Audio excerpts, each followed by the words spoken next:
It's only entertainment. Welcome back to the Talking Hedge. I'm Josh Kincaid, Capital Markets Analyst and host of your Cannabis Business Podcast. Right, we are at MJ Unpacked in Las Vegas at the Mandalay Bay with Dr. David Cunic of U.C.S. Advisors. Thanks for being with us at the Talking Hedge. Thanks for having me, Josh. Excited to be here today, and great venue here. Yeah. What are you hoping to get out of it?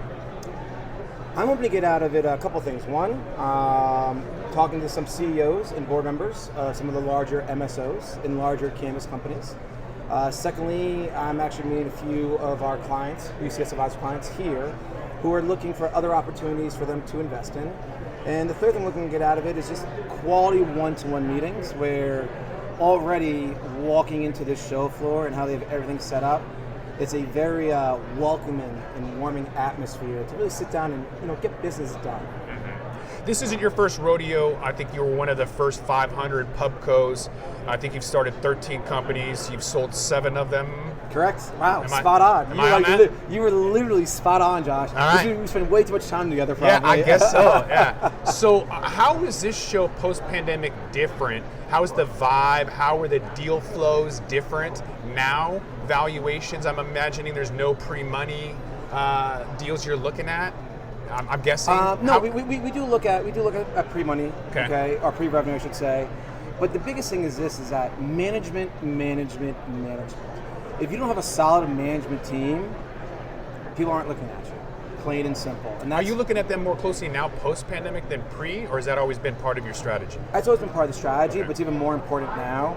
And what we're really seeing post-pandemic is, one, really looking at a better exit strategy for the investors that has more of a concrete plan. And we all know nothing's really absolutely concrete when it comes to an exit strategy, but at least knowing you have maybe several different ways to exit and really make sure the investor gets their money back. And really post-pandemic, we're seeing a lot more of ancillary products and ancillary services. And that's something that kind of gets us intrigued, where we can get in on the ground level and kind of go from there. And the last thing that we're seeing is the next set of MSOs. We have the Curaleafs, we have the Trulies, we have the Green Thumbs, but now you're seeing these other companies that have maybe 2 or 3 locations in one state, and now they're slowly starting to go in the next state. So I think, in my opinion, in the next 2 to 3 years, we're going to see a whole nother class of MSOs come out of this. With the, we'll call it MSO version 1, with the dumpster fire being MedMen. Yep. What did we learn from that? I'm looking at real estate being really, really high, or our purchasing power being really, really low, with quantitative easing is kind of destroying our purchasing power. There's some risk involved with MSOs right now, potentially buying commercial real estate at all-time highs.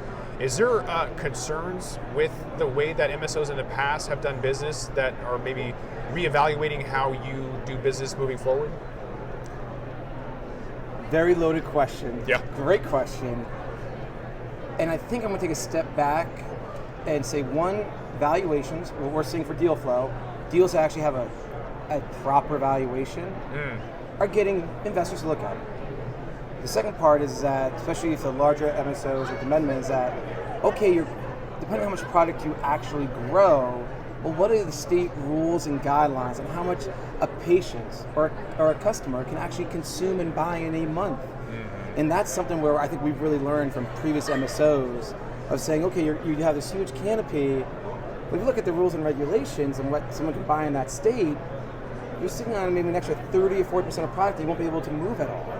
And I think that's what people really learned, as well as, and I hate to say it, like out here in Las Vegas, when I had a facility out here, is how much water are you consuming and how much power are you drawing off the grid. And I think we've really learned from that in previous MSOs, where they didn't think about those small little tidbits, which really affected their bottom line. Speaking of bottom line, you're in Jersey, right? Correct. So you were just at an event, I think, in New York and New Jersey recently? Yes, last week, yes. Okay. And there's a lot of deals that you're seeing. How do those compare in emerging markets versus the deal flow you're seeing in a state like Nevada, or where I'm from in Washington? You're probably not seeing any.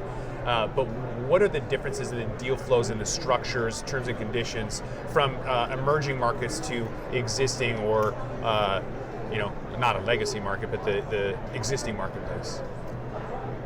So for deal flow, I think it's more of the attitude that the people have. So in the emerging markets like New York and New Jersey, people think that they're going to get the license right away. They think they're going to be able to pass and have the application pass, but they don't have the real estate yet. They don't have the funds yet. They don't have the management team yet. So it's a little bit of a pipe dream versus states like Nevada, even Michigan, I'll even say Oklahoma, where companies that are doing well are now looking at New York, New Jersey, already have that full-time employee scouting and meeting with the lobbyists, with the town mayors, with finding facilities that are zoned properly. The other thing is that in the emerging markets, people just, in my opinion, aren't doing enough due diligence on markets that are already established. And not realizing, okay, great. If you look at any state that goes legal, within 5 years, you usually see some more licenses given out, you usually see a little bit of a cash crunch, you see other opportunities. And everyone's, like in New York, New Jersey, is trying to just race to the finish line where it's like, wait, hold on. If you don't get it this round, it's okay. More than likely there's going to be another round. But just have all your ducks in a row. Know what you're doing ahead of time and just be prepared. And if we go back and we look at cannabis in general, 63% of business owners are first-time business owners in this industry. That's a scary number. Yes. And you see that a lot in the emerging markets where you've never owned a business. You've never managed money. You've never hired employees. So why is someone going to give you maybe $5 or $10 million if you don't have any of that experience? It's kind of like giving your 17-year-old kid enough money to go to college for 5 years and say, hey, here it is an all-in-one check. I hope you go to college and I hope you get a degree and get a job. And I just trust you. You wouldn't do it. You sit here and you teach them and you guide them. And that's something where the emerging markets, people just aren't fully realizing. So what do you think is going to happen? Are we going to see some consolidation? You can't necessarily have 400 tomato farmers in one spot. So how does that roll out? Is it going to be internal consolidation, or is it going to be just capitulation where they just give up and walk away? How is it going to play out? Because you just can't have that many producer, processor, retailers all in the same duplicated states. I like to use the state of Maine, for example. That still has a caregiver program. States that are emerging within 5 years are going to have those craft cannabis growers and that craft dispensary, and they're going to sit there and they're going to make okay money, and you know what? They're going to have enough money to live on and make some money. The people that want to be like the Walmarts of cannabis are going to come in, they're going to acquire some other companies, and they're going to do what they're already doing already. So I believe the other day, I forget which cannabis podcast it was, they're talking about they're going to see a lot of mergers and acquisitions in 2022. I don't really necessarily agree with that. I think we're going to see it more towards 2023, where we're going to let, kind of like in any other industry, let the other people make their mistakes. They're going to get super tight on capital, and these larger companies are going to come in and say, we're here to save the day for you. And those are the M&As I think we're really going to see. And if the audience and the end consumer wants that craft joint, wants that craft ounce that's going to go for $500 or $600 for an ounce, okay, they're going to get that. If they just want something, hey, I just want a casual joint, I don't really care. I just want like Boone's Wine, for lack of a horrible example. I just want Pabst Blue Ribbon beer. They're going to have that. So. All right. So for interested investors or people that are looking for advice, where can they find you at? Either social media or UCS advisors. Where are you at? So the best way to get a hold of me is LinkedIn. Feel free to reach out to me on LinkedIn. We actually have a lot of people reach out to us on LinkedIn. The personal profile, or you just go to our website, UCSadvisor.com. Okay. And we'll put Dr. David Cunic's LinkedIn information in the show notes in the description, so check that out.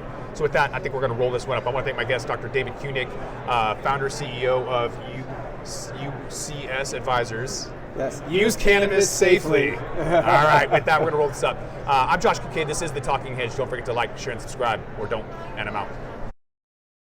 Don't forget to smash that like button on your way out and check out these other videos that we've got.